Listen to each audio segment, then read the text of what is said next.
Όποιος κάτω απ' τη στέγη του ύψιστου κατοικεί, όποιος του παντοκράτορα τον ίσκιο διαμένει, ας λέει στον Κύριο: «Κρυσφύγει το κεφρούριό μου είναι ο Θεός μου που σ' αυτόν ελπίζω».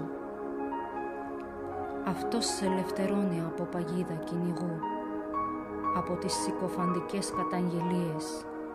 Με τις φτερούγες του θα σε σκεπάσει, κάτω από το φτέρωμά του θα κρυφτείς. Ασπίδα σου και περιτύχνισμά σου θα είναι η πιστότητά του.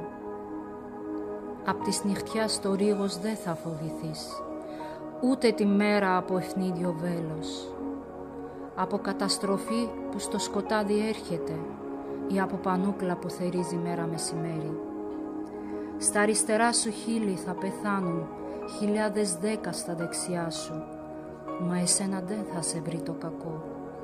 Τα μάτια σου μονάχα θα θωρούν να ντουν τον ασεβών τη τιμωρία, γιατί εσύ λες: «Ο Κύριος είναι το κρυσφύγητό μου, τον ύψιστο τον έβαλες προστάτη σου, κακό κανένα δεν θα πέσει πάνω σου και συμφορά δεν θα σημώσει το σκηνή σου».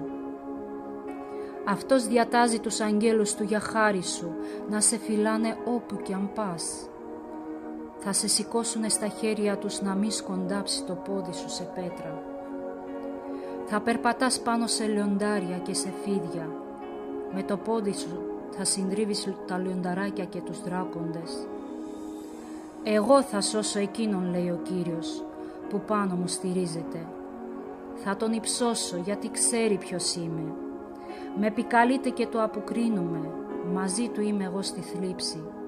Θα τον λυτρώνω και θα τον δοξάζω, χρόνους πολλούς θα του δώσω να ζήσει και θα τον κάνω να δει πως ο σωτήρας του είμαι εγώ».